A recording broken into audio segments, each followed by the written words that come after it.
juga anak kami, sehingga kita boleh bersatu di dalam doa, sehingga doa-doa kita didengar Tuhan. Itu saja, dan sekali lagi terima kasih kepada Dr. Daniel Solong yang sudah juga menangani anak kami di rumah sakit, sehingga pengobatan yang diberikan memang tepat pada sasarannya, sehingga Elgan boleh kembali dengan ya hampir 1 minggu lah di rumah sakit. Tapi kita puji Tuhan, Tuhan memberkati. Tuhan memberkati kita semua, umat Tuhan, Jemaat Harapan, dan teruslah kita berdoa bagi saudara-saudara kita yang sakit, khususnya mereka yang dalam pergumulan. Doa-doa kita sangat berarti bagi saudara-saudara kita yang sakit dan juga bagi mereka yang dalam pergumulan. Terima kasih, Tuhan memberkati. Apa masih ada yang ingin memberikan kesaksian?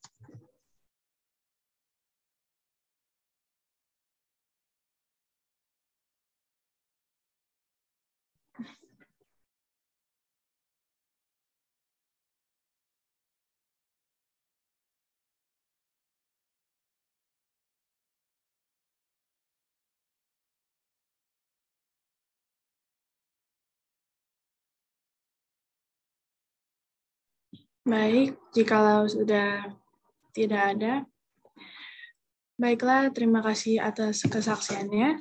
Selanjutnya kita akan mendengarkan lagu istimewa oleh keluarga Pinta Harori.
Terima kasih atas lagu pujiannya. Kita akan masuki doa syafaat yang akan dipimpin oleh Ketua Report Khairupan. Oke, terima kasih Sheris. Kedengaran suara saya?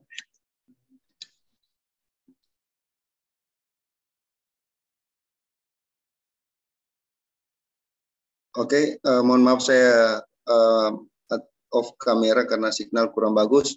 Mari kita mengambil posisi untuk berdoa.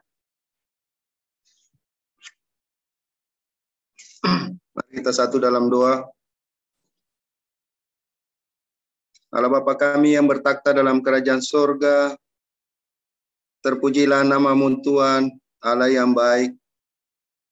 Pada kesempatan malam ini kami jemaat-Mu datang kepadamu, seraya jatuh tersungkur, memohon pengampunan segala dosa-dosa pelanggaran yang kami lakukan, baik itu menyakiti sesama kami, maupun menyakiti hati Tuhan. Biarlah pada malam ini kami serahkan kepadamu Tuhan, untuk memohon pengampunan yang berasal daripada-Mu Tuhan. Allah Bapa kami yang bertakhta dalam kerajaan surga, terima kasih Engkau telah berikan waktu pada kami untuk bersekutu, berbicara langsung melalui doa syafaat pada saat ini. Kami berdoa pada malam ini pembicara Ketua Desi Laluyan yang akan membawakan firman pada malam ini. Engkau memberkati urapi dia dengan kuasa roh dari surga, supaya bisa berkata-kata seturut dengan kehendak-Mu Tuhan, dan firman yang sudah dipersiapkan, kami bisa menerima firman itu, menguatkan hati dan pikiran kami. Kami lebih setia kepada-Mu Tuhan, dan apabila Engkau datang, kami bersama-sama bisa diangkat dalam kerajaan surga. Berkati keluarga Ketua Desi Laluyan, biarlah Engkau memberkati keluarga ini, biarlah melalui keluarga ini berkat-berkat surga bisa diserahkan pada mereka, dan melalui berkat ini mereka kembalikan untuk kepujian dan kemuliaan nama-Mu Tuhan.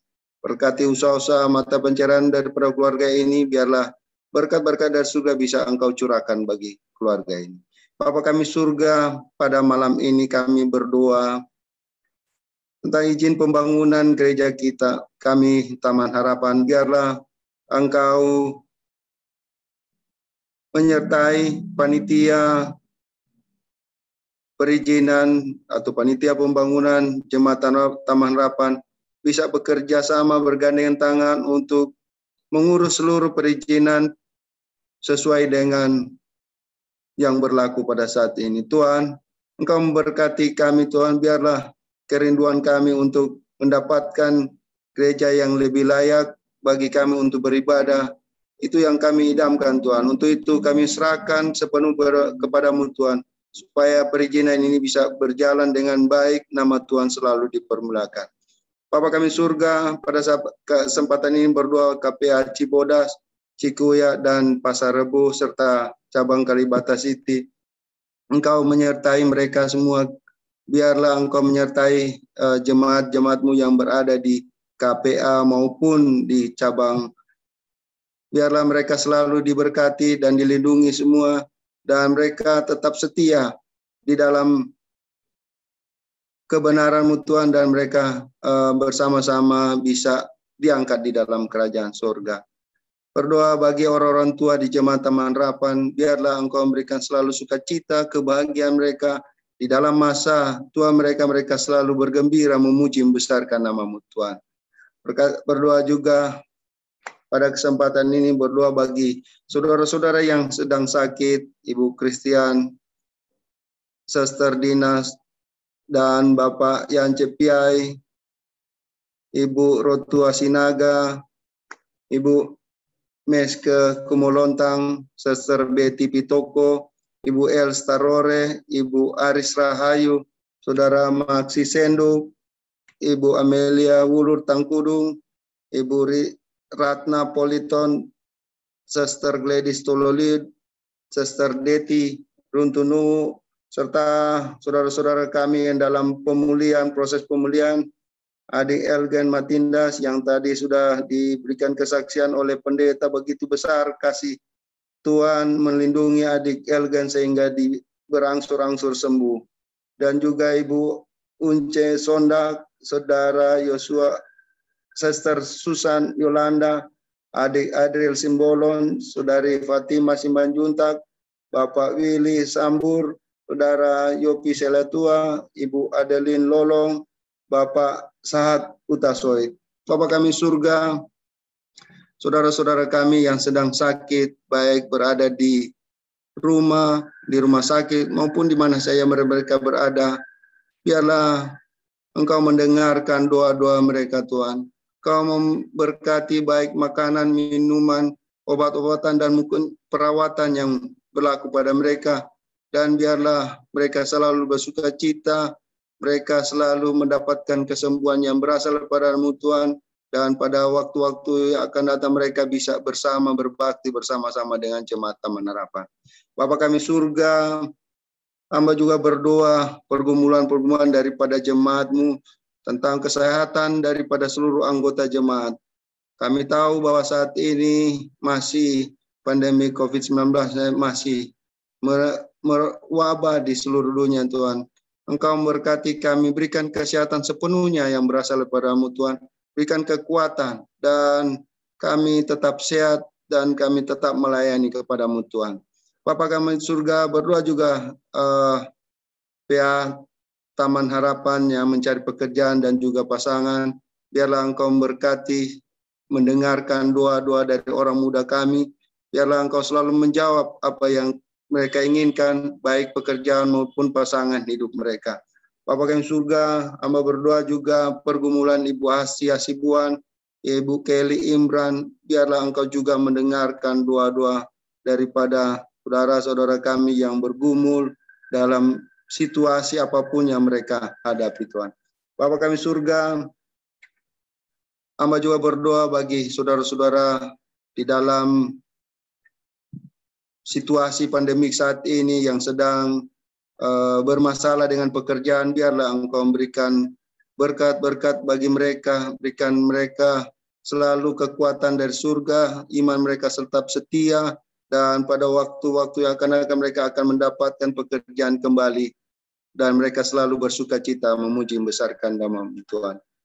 Berkati juga program-program dari Jemaat Taman Harapan yang bulan Desember ini, biarlah Engkau menyertai, memberikan kami selalu sukacita di dalam pelayanan melalui program-program jemaat ini, dan melalui program jemaat ini, jemaat dikuatkan melalui program yang sedang akan dijalankan. Bapa kami surga, berdoa juga terhadap keluarga-keluarga kami masing-masing, pribadi-pribadi kami yang sedang bergumul maupun rencana-rencana kami masing-masing. Biarlah Engkau turut campur di dalam rencana-rencana kami, baik keluarga maupun pribadi. Terima kasih Tuhan, biarlah Engkau menjawab doa-doa kami, biarlah Engkau menerima permohonan doa kami dan jawab seturut dengan kehendak-Mu Tuhan. Terima kasih Tuhan atas waktu yang Engkau telah berikan juga, dan terima kasih atas rencana keselamatan yang Engkau telah berikan kepada kami, sehingga kami tetap setia sampai Engkau datang, kami bisa diangkat dalam kerajaan surga. Terima kasih Tuhan, mohon ampun kalau dosa yang banyak, di dalam nama Yesus Juru Selamat kami. Amin.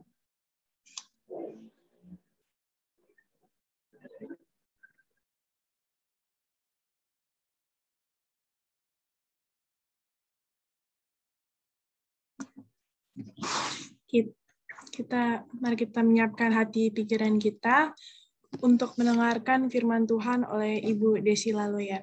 Kami persilakan.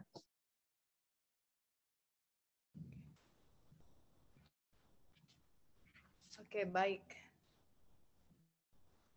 Baik, selamat malam semuanya bagi kita semua. Puji Tuhan atas berkat kasih Tuhan pada pertengahan minggu bekerja kita. Kita boleh lagi untuk boleh dapat mendengarkan firman Tuhan.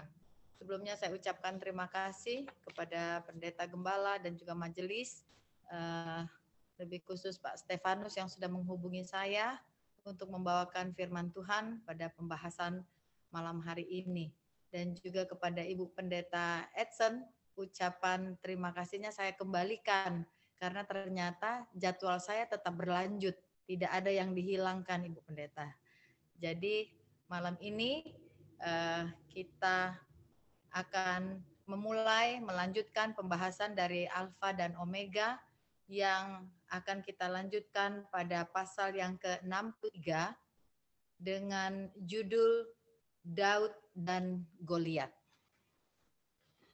Terdapat di dalam 1 Samuel 17 ayat 1 sampai yang ke-58. Di volume yang kedua Alfa dan Omega ini atau subjudulnya Sejarah Para Nabi, dimulai dengan cerita di mana Raja Saul pada saat itu dia sudah diberitahukan oleh Nabi Samuel bagaimana Allah sudah memberitahukan bahwa dia tidaklah merupakan seorang raja yang diinginkan oleh Allah. Raja Saul menyadari bahwa ia telah ditolak oleh Allah dan ia dipenuhi dengan kekecewaan dan pemberontakan. Karena ia merasa saat itu bahwa Allah tidak adil kepada dirinya. Gantinya bertobat, Saul menjadi raja yang kejam dan congkak. Oleh karena itu, karena kegusaran hatinya yang berlarut-larut, para penasehat menganjurkan kepada Raja Saul untuk mencari seorang pemain musik untuk kira-kira bisa membuat hatinya lebih terhibur, sehingga tidak terlalu sedih, bermuram, gundah gulana setiap hari. Sehingga mereka mencoba mencari orang yang pandai bermain musik. Pada saat itu Daud sebagai seorang gembala, dia juga terkenal sebagai orang yang piawai di dalam memainkan kecapi. Maka Daud pun dipilih untuk melayani raja dengan kepiawaiannya di dalam bermain kecapi. Di dalam pimpinan Allah, Daud datang sebagai seorang pelayan, sebagai pemain kecapi di istana untuk menghibur menghibur Saul. Bila mana tenaganya sudah tidak diperlukan lagi, maka Daud dia akan kembali ke padang untuk menjaga kawanan ternaknya. Daud bertumbuh dalam keadaan yang diperkenan oleh Allah dan manusia. Ia telah diajar dalam jalan Tuhan dan sekarang ia menetapkan hatinya dengan lebih teguh lagi untuk melakukan kehendak Allah daripada sebelumnya. Kenapa sebelumnya? Di pasal yang 62 pembahasan dari Ibu Pendeta Edson, di situ dikatakan bahwa Samuel datang untuk mengurapi Daud. Oleh karena itulah setelah terjadinya pengurapan, maka ia semakin tekun di dalam kesetiaannya kepada Allah. Sebagai gembala, Allah sedang mengajarkan kepada Daud untuk satu pelajaran untuk berharap sebagaimana Musa telah dilatih untuk pekerjaannya. Demikian pula Allah sedang mendidik anak Isai ini untuk layak menjadi pemimpin bagi umatnya. Pengalaman dalam menjaga keselamatan kawanan dombanya membuktikan hati Daud dan memperkembangkan dia dalam dirinya keberanian dan kekuatan serta iman. Itu ditulis di dalam Alfa Omega, jilid 2 halaman 293. Di dalam kesukaran menghalau segala macam binatang buas pada saat itu, kita tahu bahwa di padang banyak sekali binatang-binatang buas ya, sehingga Daud perlu berhati-hati, dia harus mempunyai tenaga yang ekstra untuk menjaga kawanan dombanya. Walaupun begitu, Daud tetap selalu berharap kepada Tuhan. Dia selalu bergantung kepada Tuhan di dalam roh kerendahan hati dan di dalam kesederhanaannya setiap hari. Singkat cerita, satu hari ayahnya meminta Daud untuk melihat ketiga kakaknya yang pada saat itu menjadi tentara perang dari Saul, dan dia disuruh untuk membawa makanan bagi mereka. Pada saat itu pula Daud mendengarkan bagaimana peperangan diumumkan oleh orang Israel terhadap orang Filistin. Bala tentara Israel sedang berada dalam bahaya besar pada saat itu. Kita lihat di sini sekilas cerita bagaimana daerah dari peperangan itu. Kalau kita lihat yang di sebelah kanan itu sudah saat ini ya, saya ambil dari Google. Terima kasih kepada keponakan saya, Tania, yang sudah bantu saya sehingga lebih cepat untuk membuat slide-slide. Sebelah kanan itu adalah untuk saat ini, keadaan saat ini ya. Dan di samping sebelah kiri adalah peta. Peta di mana daerah Soko dan Valley of Alai itu adalah lembah terbantin. Nah, tentara Filistin berkumpul di Soko di tanah Yehuda dan berkemah di antara Soko dan Azeka di Efes Damim. Sementara Saul dan tentaranya orang Israel berkumpul dan berkemah di lembah terbantin. Jadi di tengah-tengah itu yang putih itu menjadi lembah. Pada saat itu ya, mungkin karena sudah erosi apalah, jadi sekarang kelihatannya udah dataran udah sama. Inilah daerah atau peta di mana mereka saling berhadap-hadapan sebelum mereka berperang. Jadi mereka berhadap-hadapan di dalam berkemah. Ya, lanjut. Isai mempunyai 8 anak. Isai mempunyai 8 orang anak, salah satunya Daud adalah anak yang terkecil, sehingga ketiga kakaknya yang besar-besar sudah mengikut menjadi tentara di bawah pimpinan Saul. Yang kita tahu ceritanya ketiga kakak mereka, Daud adalah Eliab, Abinadab, dan Syama. Eliab, Abinadab, dan Syama. Ketika dia sudah sampai di sana, Daud melihat bahwa segenap Israel dipenuhi oleh kegentaran. Daud telah diperintahkan oleh seorang malaikat untuk menyelamatkan bangsanya. Ia dibakar oleh semangat untuk mempertahankan kehormatan Allah dan hidup dan kehormatan Allah yang hidup dan kehormatan bangsanya sendiri. Karena mendengar kata-kata hinaan yang selalu dilakukan oleh Goliat terhadap tentara Israel. Sekalipun dia hanya seorang gembala, Daud sudah menyatakan keberanian, semangat, dan kekuatannya.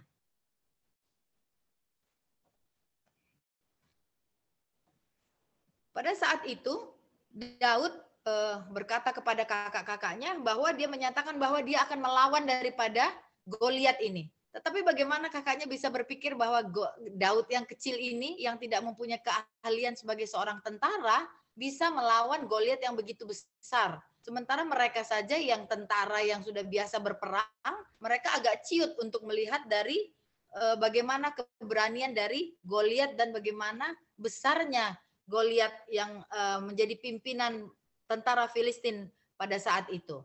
Tetapi Daud merasa bahwa dia harus melawan. Mengapa? Karena dia tidak melakukan atas kekuatan dia, tetapi dia melakukan untuk kemuliaan bagi nama Allah. Lalu Daud mencoba untuk menghadap raja dan mengutarakan keinginannya untuk melawan Goliat. Ia berkata, Tuhan telah melepaskan aku dari cakar singa dan dari cakar beruang. Dia juga akan melepaskan aku dari tangan orang Filistin. Itu yang dikatakan oleh Daud kepada Raja Saul, karena Raja Saul merasa ragu. Dia agak bimbang karena dia lihat ini Daud badannya kecil begini, berani untuk melawan Goliat yang begitu besar. Tapi Daud mengatakan bahwa ia akan maju. Dia akan tetap maju untuk melawan Goliat.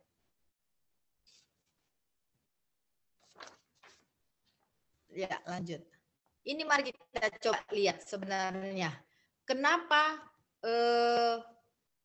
raja dan juga kakak-kakaknya begitu mengkhawatirkan apakah Daud mampu untuk melawan Goliat. Kalau kita lihat biodata ya. Nama Goliat, dia seorang tentara dari umur 33 tahun, katanya dia sudah jadi tentara. Asalnya dari Gad Filistin. Tinggi badannya 7 hasta lebih sejengkal, kira-kira hampir 3 meter. Bayangkan 3 meter. Lalu berat badannya 200 kilo. Perlengkapan perangnya lengkap sekali. Dengan ketopong, baju zirahnya katanya yang bersisik-sisik itu, beratnya saja 57 kilo dia harus bawa. Belum lagi penutup kaki dan memanggul lembing tembaga dengan ujungnya itu seberat hampir 7 kilo. Hampir 7 kilo. Jadi bayangkan sebesar itu, siapa yang mampu kalau bukan badannya yang harus besar. Nah, itulah yang membuat kenapa kakak-kakaknya sangat meragukan. Raja pun sangat meragukan bagaimana Daud bisa melawan dari Goliat.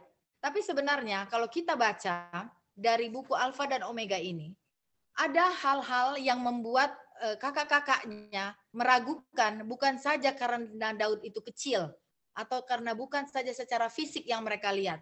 Tetapi di situ dikatakan bahwa ada kecemburuan, iri hati daripada kakak-kakaknya, Eliab, Abinadab ini, bahwa karena mereka sudah melihat bagaimana Daud ini sudah diurapi oleh Nabi Samuel. Sejak saat itulah maka mereka mempunyai rasa kecemburuan terhadap Daud. Lalu kalau kita lihat lagi, Eliab ketika Daud mengatakan bahwa dia ingin maju berperang melawan Goliat, dia merasa terhina, dia merasa tersinggung. Kenapa? Karena dia merasa bahwa dia saja yang tentara takut untuk melawan Goliat.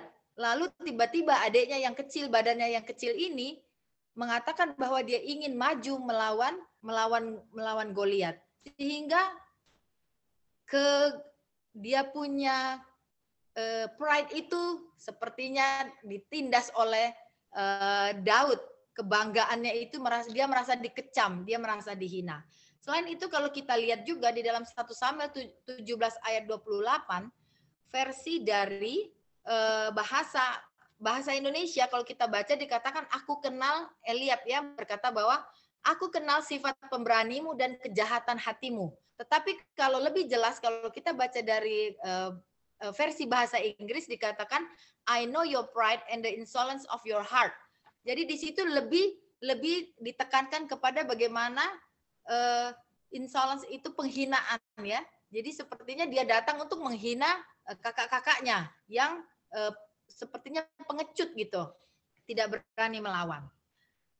Dan selanjutnya dikatakan 40 hari lamanya bala tentara Israel gemetar di hadapan tantangan dari raksasa Filistin yang sombong ini. Semangat mereka pudar apabila mereka melihat bentuk tubuh yang kuku itu. Pagi dan petang Goliat mendekati perkemahan orang Israel sambil berseru dengan suara keras.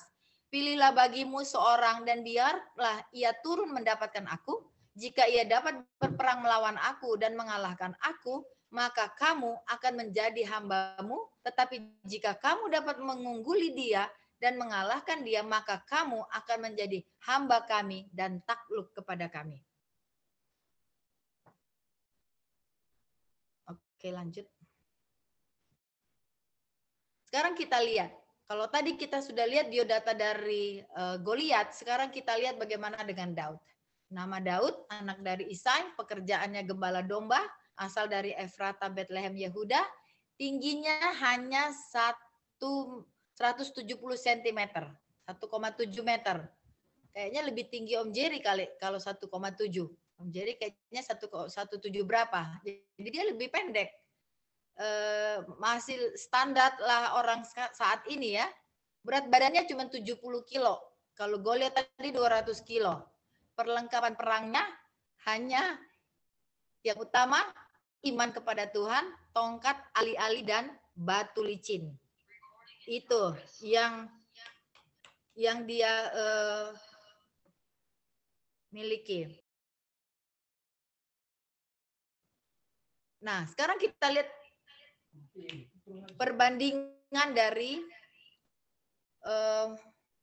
Goliat Kalau secara sekarang ini mungkin anak-anak lebih kenal dengan Shaquille O'Neal ini ya, former NBA All Star ya. Shaquille O'Neal ini aja tingginya kalau dia 71 itu sekitar 2,16 meter. 2,16 meter. Daud hanya 1,70 cm. Goliat yang di sebelah kanan, paling tinggi sebelah kanan, hampir 3 meter tingginya. Jadi lihatlah perbandingan itu bagaimana secara akal sangat mustahil bisa dimenangkan oleh Daud.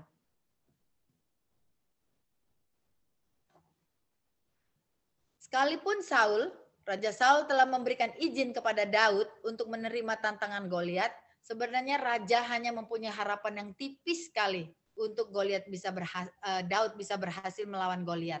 Tapi karena kekerasan, kekukuhan hati daripada Daud, akhirnya raja mengizinkan dan ia memberikan sendiri pakaian perangnya untuk dipakai oleh Daud untuk melawan Goliat.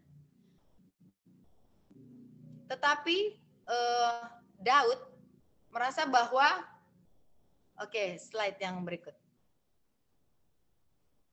Daud merasa bahwa pakaian itu terlalu berat buat dia. Karena badannya pun sendiri lebih kecil daripada raja sendiri. Sehingga dia menanggalkan pakaian raja itu. Dan sebagai penggantinya, ia hanya membawa di tangannya tongkat, gembalanya, dan sebuah ali-ali yang sangat sederhana, di mana itu menjadikan alat dia untuk menjaga domba-dombanya. Lalu setelah itu, dia memilih 5 butir batu yang licin di sebuah sungai. Lalu dimasukkannya ke dalam kantong dan ali-ali pada tangannya, lalu ia pergi kepada orang Filistin. Sekilas kita lihat di sini, mengapa hanya ali-ali, tongkat, dan standar yang sangat alat yang sangat sepertinya gampang dan tidak terlalu kuat ya untuk melawan di dalam satu peperangan.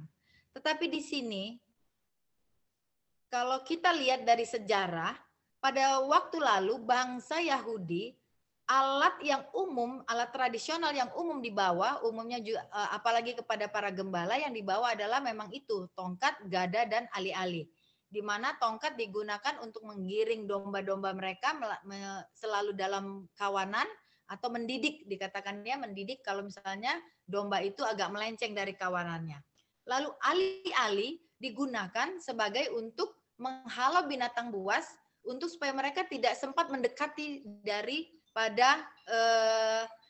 daripada kawanan domba, sehingga jauh-jauh mereka sudah bisa lempar itu batu dan membuat binatang buas dihalau.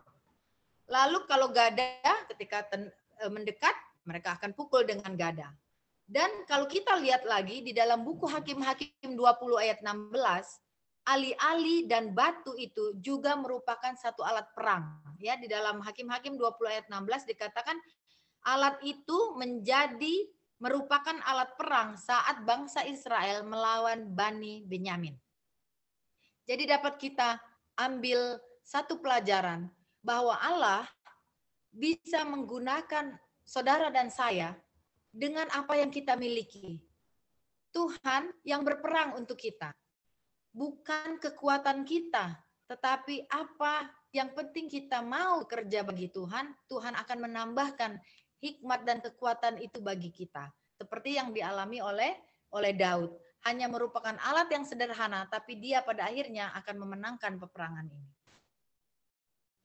Ketika Daud tidak menjadi gentar di hadapan Goliat, walaupun dia lihat begitu besar ya, dan itu membuat Goliat menjadi marah. Kita bisa baca juga di dalam Alkitab, dalam cerita dikatakan bahwa Goliat marah, mengatakan bahwa engkau datang dengan anjing ke aku, dia bilang ya, anjing ke aku, engkau datang hanya dengan tongkat.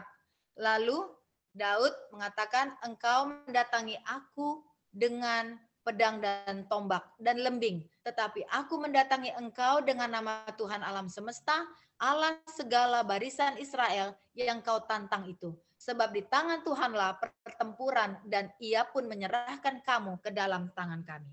Lalu majulah Daud melawan Goliat. Bila mana batu itu melayang di udara, langsung kena pada sasarannya. Mereka melihat tentara yang gagah perkasa itu bergetar dan merentangkan kedua belah tangannya, seakan-akan ia diserang kebutaan. Raksasa itu terhuyung-huyung dan seperti pohon kayu ek yang ditebang terjerembab di atas bumi. Daud tidak menunggu lama, lalu ia melompat ke atas tubuh raksasa Filistin yang terbaring itu, dan dengan kedua belah tangannya ia memegang pedang Goliat yang berat itu. Sekarang dengan pedang itu diangkat ke atas dan kemudian kepala orang yang sombong itu terpisah dari tubuhnya. Jadi Daud hanya dengan menggunakan batu dan ali-ali, lalu ia bisa memenangkan akan peperangan tersebut. Orang Filistin dipenuhi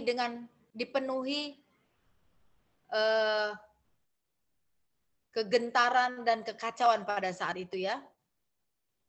Tetapi sekarang gantinya, ketika mereka melihat Daud sudah dapat memenangkan akan pertandingan dengan Goliat, mereka dipenuhi dengan sorak-sorai, teriakan kemenangan. Orang-orang Ibrani bergema di puncak-puncak gunung. Itu yang membuat orang Filistin menjadi ketakutan karena mereka melihat bahwa mereka punya pahlawan sudah dikalahkan.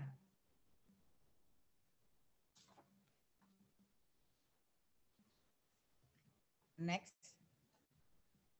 Itu cerita dari pasal 63 mengenai Daud dan Goliat.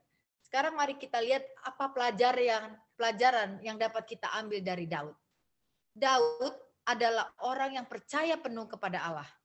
Daud dengan mempunyai roh kesabaran dan rendah hati. Bagaimana dia bisa kita bilang dia penuh percaya kepada Allah?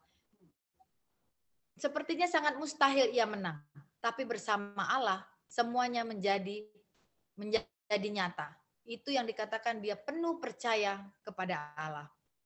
Lalu ia merupakan orang yang sabar dan rendah hati.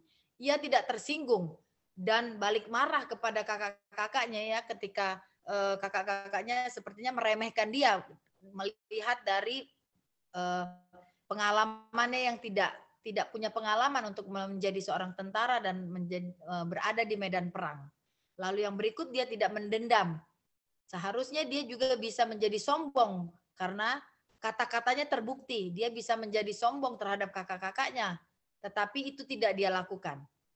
Lalu kalau kita baca dalam Alfa dan Omega jilid 2 halaman 292, Daud adalah seorang gembala yang senang berdoa dan bermeditasi. Dan berdoa dan bermeditasi ini semakin ia tekuni setelah ia mendapatkan pengurapan oleh Nabi Samuel. Lalu yang berikut adalah Daud adalah orang yang berpikir positif dan rasional. Kita agak sedikit maju, kita lihat bagaimana pengalaman Daud ketika anaknya mati, yang bersama Batsheba mati. Dia ketika dalam keadaan sakit, dia melakukan doa dan melakukan puasa dan dia menangis dan dia berkabung. Tetapi ketika anak itu sudah mati, dia katakan bahwa dia akan stop untuk berkabung. Karena walaupun bagaimana dia tidak akan bangkit lagi, dia bilang ya. Jadi itu dia berpikir secara positif dan rasional.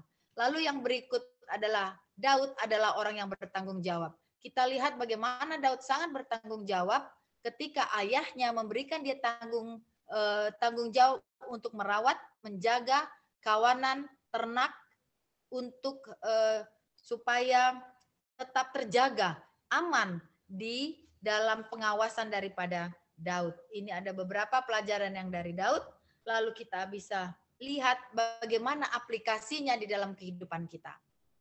Kita kadang-kadang melihat masalah dalam kehidupan kita sama seperti Goliat yang besar. Kita melihat kesusahan kita begitu besar di depan mata kita. Kita melihat bagaimana pencobaan-pencobaan yang datang begitu besar. Keluhan-keluhan kita begitu banyak. Ketakutan kita, keputusasaan kita, tuntutan hidup, bahkan kesalahan kita sendiri, kita rasa kita tidak layak berada menghadap Allah.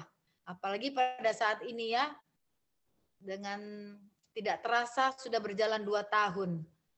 Bagaimana COVID ini tetap ada, dan itu membuat kita kadang-kadang menjadi depresi. Itu menjadi satu kesusahan bagi kita, seperti satu gunung yang besar, seperti yang dikatakan menjadi Goliat di dalam kehidupan kita. Tetapi saudara-saudara, ketika kita selalu bersama Tuhan, ketika kita berada di dalam kehidupan kita, berharap bergantung kepada Tuhan, kita harus banyak memohon kasih karunia Allah dalam kehidupan kita. Sehingga kita tidak melihat bagaimana kesusahan itu menjadi seperti Goliat dalam kehidupan kita. Bagaimana pencobaan itu seperti Goliat di dalam kehidupan kita. Mari kita menghitung berkat yang telah kita nikmati. Berkat-berkat di masa lalu yang sudah kita alami. Kita mengucap syukur untuk itu. Mari kita selalu menggantungkan kehidupan kita, harapan kita kepada pimpinan Tuhan. Bagaimana kita juga harus selalu berjalan bersama Tuhan. Kekuatan kita hanya kepada Tuhan. Dan yang terakhir yang akan saya ulangi lagi bahwa Tuhan akan memilih saudara dan saya untuk bekerja bagi Dia. Bukan dengan apa yang tidak kita miliki, tetapi hanya apa yang kita miliki. Sekecil apapun talenta kita, sekecil apapun yang kemampuan kita, Tuhan akan pertambahkan. Karena pekerjaan kita, apa yang kita lakukan, bukan karena kekuatan kita, tetapi hanyalah kekuatan Tuhan.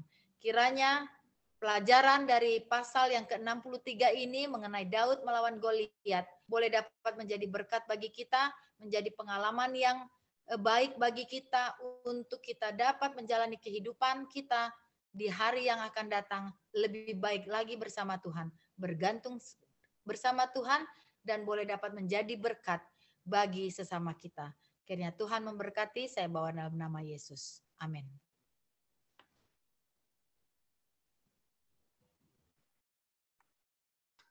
Amin. Amin. Puji Tuhan atas firman Tuhan yang baru kita dengarkan. Kita akan menutup acara malam kita dengan menyanyi lagu tema I Will Go, dan akan dilanjutkan doa tutup oleh Ibu Desi Laluyan.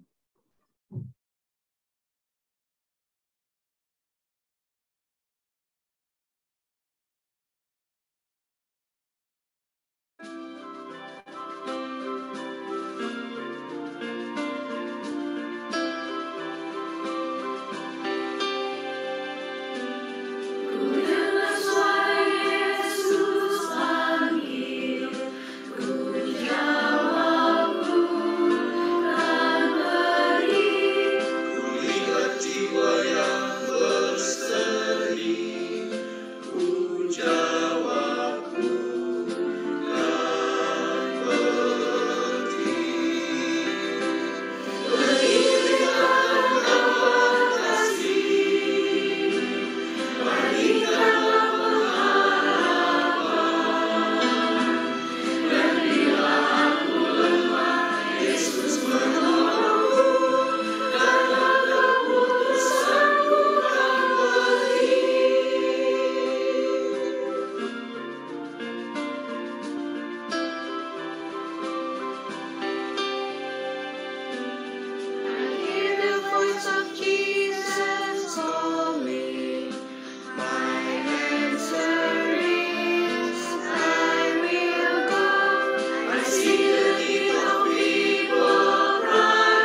Baik, kita bersatu dalam doa. Maha besar Tuhan Allah kami yang bertata dalam kerajaan surga, tak putus-putusnya Tuhan, kami mengucapkan syukur terima kasih atas kasih kemurahan Tuhan yang selalu berlaku dalam kehidupan kami. Pada di pertengahan minggu pekerjaan kami Tuhan, kami berterima kasih lagi atas pimpinan Tuhan, kasih kemurahan Tuhan, sehingga kami boleh dapat mendengarkan akan firman Tuhan. Kami boleh dapat belajar dari pelajaran Daud melawan Goliat. Kiranya Tuhan Engkau bersama-sama dengan kami. Kami boleh dapat menyerahkan kehidupan kami, hati kami, pengharapan kami kepada Engkau. Kami selalu mempunyai keteguhan hati di dalam pengharapan kami di dalam Engkau. Sehingga kami boleh dapat menjadi anak-anak Allah yang selalu menurut, berserah sepenuhnya di dalam tangan pengasihan Tuhan. Ajarkan kami untuk boleh dapat menjadi berkat bagi orang lain. Ajarkan kami mempunyai pertobatan yang sungguh dan roh kerendahan hati. Sehingga kami boleh dapat belajar dari kehidupan Daud yang selalu berserah kepada Tuhan untuk dapat mengalahkan segala pergumulan dalam hidupnya. Karena kami tahu bukan kekuatan kami yang melawan akan pencobaan, tetapi kekuatan Tuhanlah dan pertolongan Tuhanlah yang bersama-sama dengan kami. Terima kasih Tuhan sekali lagi atas pimpinan Tuhan bagi dalam kehidupan kami masing-masing. Kami serahkan kehidupan kami hanya dalam tangan pengasihan Tuhan. Memberkati kami anggota jemaat maupun tamu-tamu dan semua pemirsa yang mengikuti Zoom maupun di YouTube dan Facebook. Kiranya berkat ini menjadi bagian kami masing-masing. Kami serahkan kehidupan kami dalam tangan-Mu. Ampunkan begitu banyak dosa kami. Di dalam nama Yesus kami berdoa dan mengucap syukur. Amin.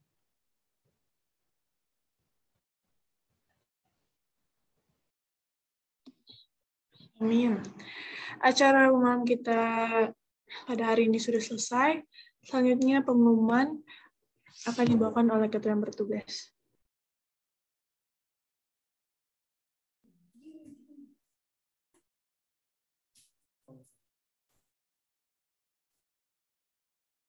Oke, selamat malam bagi kita semua.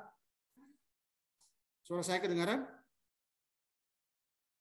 Kedengaran. Oke, pertama-tama kami mengucapkan terima kasih banyak kepada adik Ceris Bimbangnau yang sudah membantu memimpin akan acara kebaktian Rabu malam kita pada malam hari ini sehingga bisa berjalan dengan baik. Kiranya Tuhan akan memberkati adik Ceris.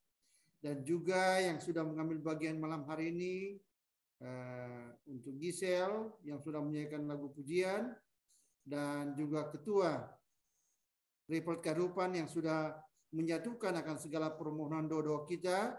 Kami ucapkan terima kasih banyak. Kiranya Tuhan akan selalu memberkati kita semua. Dan secara khusus kami mau berterima kasih kepada Sister Desi Laluyan yang sudah menjadi juru kabar Tuhan, perpanjangan tangan Tuhan di dalam menyampaikan akan firman Tuhan pada malam hari ini. Kiranya Tuhan akan senantiasa memberkati Sister Desi. Memang sudah lama kami tidak mendengar Sister Desi membawakan firman Tuhan. Ini pertanda sudah akan aktif kembali sehingga pada tanggal 5 Desember nanti sudah tidak akan ada yang menolak lagi, ya. Jangan suka nyerempet.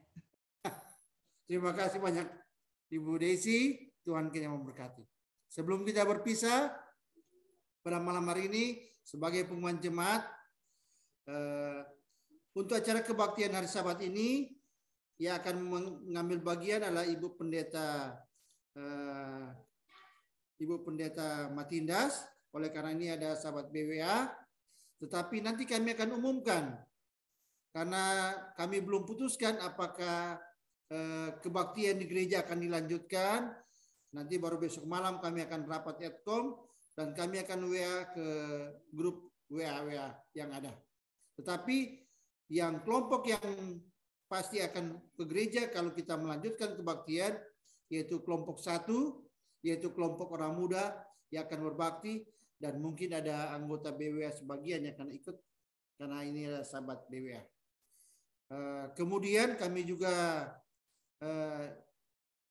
ingatkan untuk yang mengambil bagian sepanjang sabat besok nanti akan dikirim lewat di WA yang ada oleh sekretaris jemaat kita yang akan mengambil bagian. Sekedar hanya mengingatkan kembali kepada semua pemimpin departemen malam ini waktu yang terakhir untuk memasukkan agenda, karena pada tanggal 4 Desember ini malam jam 7 malam setelah tutup sabat kita akan mengadakan rapat majelis rutin atau majelis rutin yang terakhir di tahun 2021. Jadi ini rapat majelis rutin yang terakhir di tahun 2021. Untuk itu kami juga mengingatkan kepada anggota Edkom, besok malam jam 7 kita akan adakan rapat koordinasi untuk sehubungan dengan rapat majelis pada malam minggu yang akan datang. Dan kami mohon bantuan Sekjen, Saudara Renaldi Tanuwijaya, untuk menyiapkan link Zoom untuk rapat Edkom besok malam dan rapat majelis pada malam minggu besok. Kemudian hanya sekedar informasi saja bahwa yang akan khotbah hari Sabat tanggal 11 yaitu Sabat perjamuan, kita ada tamu dari divisi, wakil ketua divisi kita, Pendeta Joni Lubis akan mengambil bagian di acara khotbah tanggal 11. Kemudian yang akan mengambil bagian di acara khotbah tanggal 18 yaitu Pendeta Henry Jetilung, dan tanggal 25 akan ditutup oleh Pendeta David Sibi. Jadi ini hanya informasi saja. Kemudian informasi juga untuk perjamuan Sabat tanggal 18, kalau yang akan ikut perjamuan di gereja Sabat tanggal 11, maksud saya, yaitu kelompok 2 dan kelompok 4. Kemudian Sabat tanggal 18, kelompok 3 dan kelompok 1. Hanya ini pengumuman atau penyampaian yang dapat saya sampaikan, kecuali ada tambahan dari Gembala, Pendeta Glenn Matindas, dan ketua-ketua. Oke, kalau tidak ada, kami ucapkan selamat malam, selamat beristirahat. Kiranya Tuhan akan memberkati kita semua. Shalom.